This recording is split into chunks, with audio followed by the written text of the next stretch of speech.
Very good morning to all of you dear students. As you read in the now our math class is there, and in the last class we started chapter 12, area related to circle, and exercise 12.1 we completed, and to 12.2 also. So now we are going to get more exercise 12. The part second of the exercise 12.2. मतलब part first में हमने कुछ question solve करने थे. अब मैं आपको remaining question भी वैसे ही एक्सप्लेन करूँगा, सॉल्यूशन आपको करना है. आई थिंक 7 तक हमने कर दिए थे, फिर देखो 8 वाला 8 वाला क्या कह रहा है, a horse is tied to a peg of one corner of a square. एक स्क्वायर के एक कॉर्नर पर यहाँ पे एक हॉर्स टाई कर दिया गया है ऐसे, ठीक है. एंड द ग्रास, इसके अंदर क्या है, ग्रास है, ठीक है. फिर आपको ये हॉर्स ऐसे घूम जाएगा, आपको पता है ये सेक्टर हो गया. सेक्टर का एरिया फाइंड करना है. और क्या कर रही है, स्क्वायर से साइड, इसकी साइड आपको दी हुई है 15 मीटर, और आपको दिया हुआ है कि बाय 5 मीटर लॉन्ग रोप की लेंथ कितनी है, 5 मीटर. रोप की लेंथ कितनी है, जो रोप है वो आपके 5 मीटर, मतलब जो रेडियस है वो कितनी है, 5 मीटर, और जो एंगल है वो कितना है, 90 डिग्री. तो पहले हमको फाइंड करना है the area for part in which the horse graze. किस कितने पार्ट के अंदर एरिया और जो हॉर्स है ग्रेज करता है, इसमें ग्रेज करेगा, ये क्या है, सेक्टर. तो सेक्टर का एरिया हो गया theta upon 360 into pi r square. Theta का एरिया आ जाएगा 90 अपॉन 360 पाई के लिए आपके 22/7 आर की 5 मल्टीप्लाई 5, और ये आपको सॉल्व आउट करना है यहाँ पे. तब आपको इसका पाई के लिए सॉल्यूशन निकाल लिया है 3.1. क्या है 3.1, और इसको काट करके आप सॉल्व कर देंगे तो आपको इसका आंसर मिल जाएगा. सेकंड में पूछ रहा है कि the increasing of the draining area rope way, अगर रोप को 10 मीटर कर दिया जाए, रोप को कितना कर दिया, 10 मीटर कर दिया जाए, तो कितना एरिया इंक्रीज हुआ, कितना एरिया इंक्रीज होगा. मतलब अगर रेडियस 10 मीटर कर दिया है तो एरिया कितना इंक्रीज हुआ. तो पहले इसका भी देखो, रेडियस 5 से 10 मीटर मतलब ये इतना होगा. तो आपको इंक्रीज एरिया ये पूछा जा रहा है कि ये इंक्रीजिंग एरिया क्या है, इंक्रीजिंग एरिया. तो जो भी इसका आंसर आएगा उसमें से इसको सबट्रैक्ट करना पड़ेगा. तो क्या आंसर आएगा इसका भी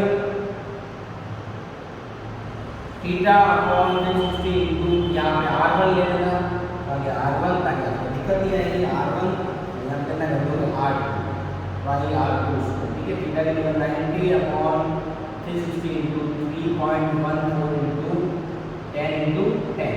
फिर जो भी आंसर आएगा, मतलब इसमें से जो आपका ये आंसर जो भी होगा, यहाँ पे क्या करना है, माइनस क्या होगा 90 अपॉन 360 इनटू 3.14 इनटू 5 इनटू 5. जैसे ही आप इन दोनों को सॉल्व करके माइनस कर देंगे तो आपको आपका आंसर मिल जाएगा. मतलब इसमें माइनस करना है थीटा अपॉन 360 इनटू पाई r1 स्क्वायर. पहले वाला जो है इसमें से क्या करना माइनस. तो रिमेनिंग की सॉल्यूशन हुई आपको दो, इन दोनों का रिमेनिंग सॉल्यूशन आपको करना है मल्टीप्लाई वगैरह, then you can get your answers. को काटना है, आगे कुछ है नहीं ज़्यादा, फिर धीरे जो काटना है मल्टीप्लाई वगैरह, फिर उसके बाद आंसर निकाल देगा आपका answer. Okay, so just take the screenshot and do itself the calculation. Okay, calculation आप itself solve करेंगे तो आई होप आप कर देंगे. Okay students, so the next 9th question, a bronze made with a silver wire से ऐसा bronze बनाया गया from the circle of diameter 35 mm, इसका diameter 35 mm. The wire is also used to fit 5 diameter. इसके 5 जो diameter देख रहे हैं आपको, ये ऐसे करके बनाया है. ये भी वायर से, सिल्वर वायर से बनाया है, और इनको 10 सेक्टर 10 इक्वल सेक्टर्स है. Total length of the silver and the sector area of sector. Total length पहले तो आपको एंगल फाइंड करना पड़ेगा. तो एंगल कितना हुआ, एंगल ये पूरा राउंड घूमेगा तो ये एंगल बनेगा आपके टोटल 360 का. उसके अंदर 10 पार्ट है तो एंगल आ जाएगा आपका 36 डिग्री. अब ये आपको कह रहा है टोटल लेंथ. पहले में पूछ रहा है length of silver, length of कितना सिल्वर यूज हुआ. तो सिल्वर कहाँ पे यूज हुआ है, सिल्वर एक तो हुआ है इसके सर्कमफेरेंस, कहाँ पे यूज हुआ है, सर्कमफेरेंस. तो सर्कमफेरेंस इसके बाद 5 डायमीटर 5 डी, ये इसका आंसर हो जाएगा. मतलब 2 पाई r प्लस 5 डी. आपको पता है 2 इनटू 22/7 आगे कितना आएगा 35/2 इनटू 5 इनटू 35. फिर ये 7 से कितना करेगा 5 से, और ये 2 कर देगा. तो ये जगह आपका 110 और ये 5 5 25, एक 2 रहेगा, फिर नंबर 70. तो मतलब इसका आंसर होगा 285 mm. ये इसकी लेंथ आ रही है.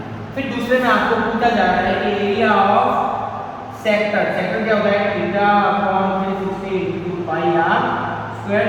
तो 36 upon 360 pi will be 22/7 और 35/2 into 35/2।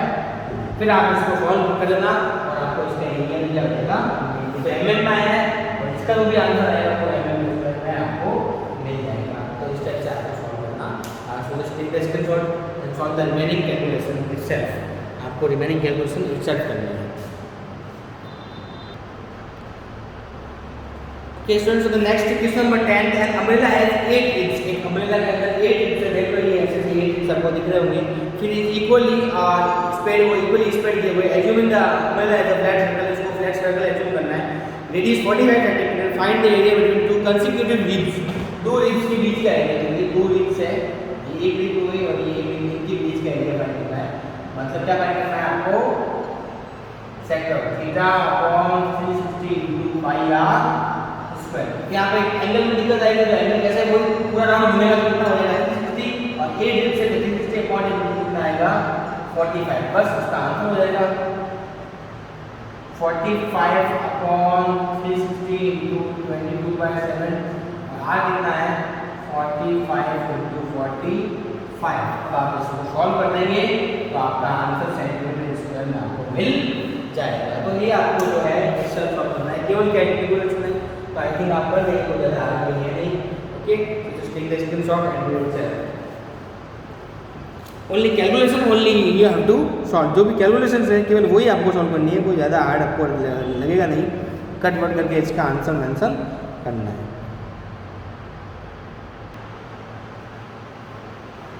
Okay students, the next question number 11, a car has 2 wipers. एक कार के अंदर 2 वाइपर है। कितने वाइपर है?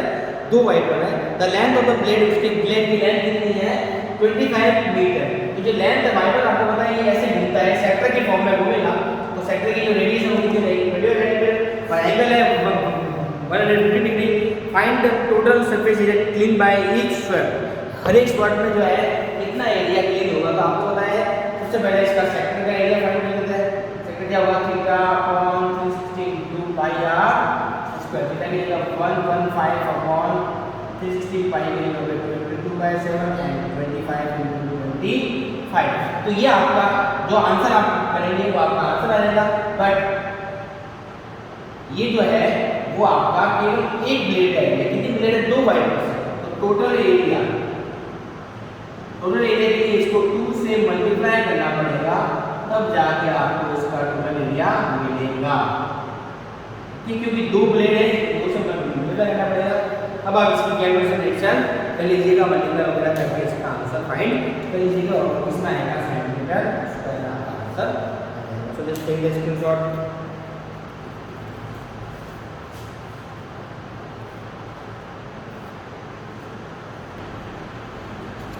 Okay students, so the next question number 12, two one ship of the underwater rocks।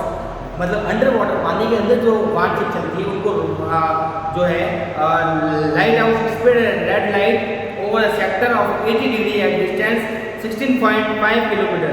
ये क्या कर रहा है? समुद्र के अंदर एक लाइट हाउस है, वो जो है यहाँ पे लाइट हाउस है। ये लाइट स्प्रेड होता है कितने किलोमीटर तक? 16.5 किलोमीटर तक और सेक्टर की फॉर्म में। किस फॉर्म में? सेक्टर की फॉर्म में ये स्प्रेड करता है। और एंगल कितना होगा आपको 80 डिग्री। तो कितना एरिया होगा? तो सेक्टर का एरिया क्या होता है? Area of sector theta upon 360 into pi r square. ये आपका आंसर आएगा। कितना आएगा? सॉरी 80 आएगा। 80 अपॉन 360 पाई की जगह आपको यूज करना है 3.14 एंड r की जगह 16.5 into 16.5। जो भी आंसर आप निकालेंगे वो आपको आंसर मिलेगा किलोमीटर स्क्वायर। ओके, तो केवल कैलकुलेशन है वो आप सॉल्व कर लीजिएगा, मल्टीप्लाई वगैरह देन करिए और आंसर आपको अपना आंसर मिल जाएगा। ओके, तो जस्ट टेक द स्क्रीनशॉट।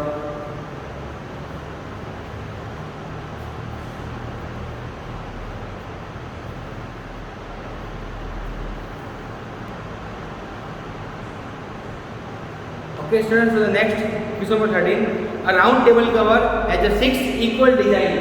इसके अंदर राउंड टेबल कवर के अंदर 6 डिजाइन आपको दिख रही है। ठीक है, अब यहाँ पे the radius of the cover is 28 centimetre. Radius कितनी है? 28 सेंटीमीटर। रेडियस आपकी हो गई 28 सेंटीमीटर। फिर क्या करना है आगे, find the rate of the making the design को बनाने की आपको रेट फाइंड करनी है ₹35 0.35 पर सेंटीमीटर। इसका डबल इसका एरिया, तो यहाँ पे आपको ये दिख रहा है ये सेगमेंट है या ये सेगमेंट, तो आपको वही करना है। सबसे पहले एंगल ले लेते हैं, तो एंगल के लिए एंगल क्या होगा आपका, वही होगा 360 में कितने पार्ट है वो लेते हैं, लिखा हुआ है 6 पार्ट है, कितने पार्ट है 6 पार्ट, को 6 से डिवाइड कितना आंसर आएगा 60 डिग्री। अब हम क्या करते हैं, एरिया ऑफ सेगमेंट क्या होता है, theta upon 360 into pi r square minus 1/2 base into height या √3/4 साइड स्क्वायर। तो एंगल कितना है 60, तो √3/4 और साइड ओके, ये रहेगा 60 अपॉन 360, पाई की वैल्यू 22/7, आर की वैल्यू 28 मल्टीप्लाई 28 माइनस √3/4 और वी नो दैट साइड जो है इज इक्वल टू रेडियस, कितना आएगा 28 square.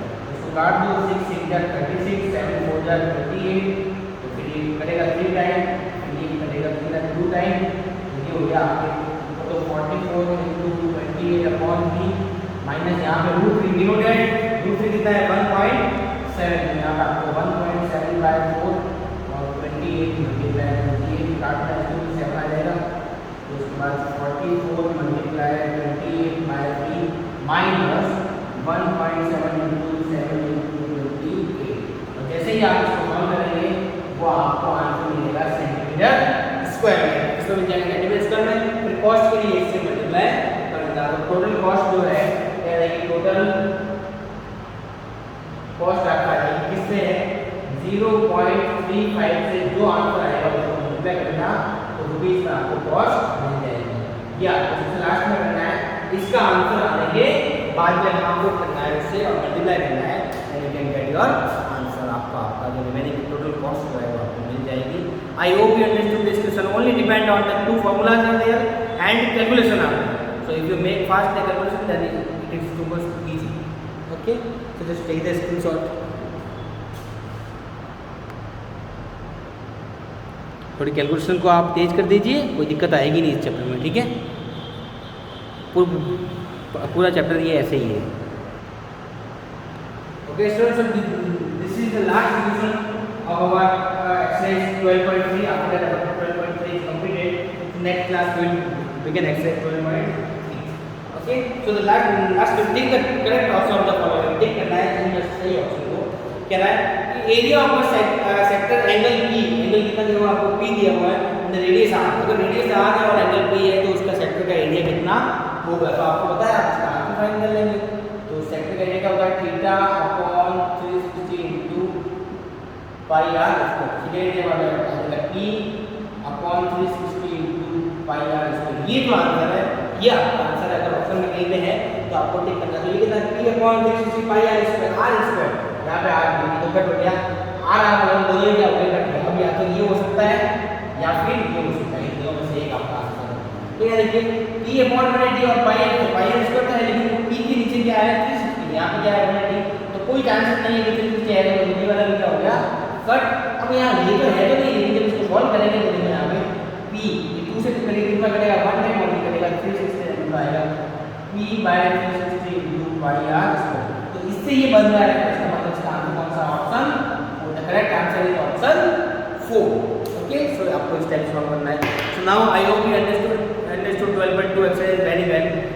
This is too much easy and the remaining calculation of all questions you have to do. इससे क्या होगा, आपकी कैलकुलेशन की स्पीड इंक्रीज होगी और आपको एग्जाम में फायदा मिलेगा। So I hope you understood, so just take the screenshot of this question also and do the remaining all questions solution in your notebook. So if you are having any doubt, then you can ask in Google Meet. Thank you. In the next class we will start the exercise 12.3.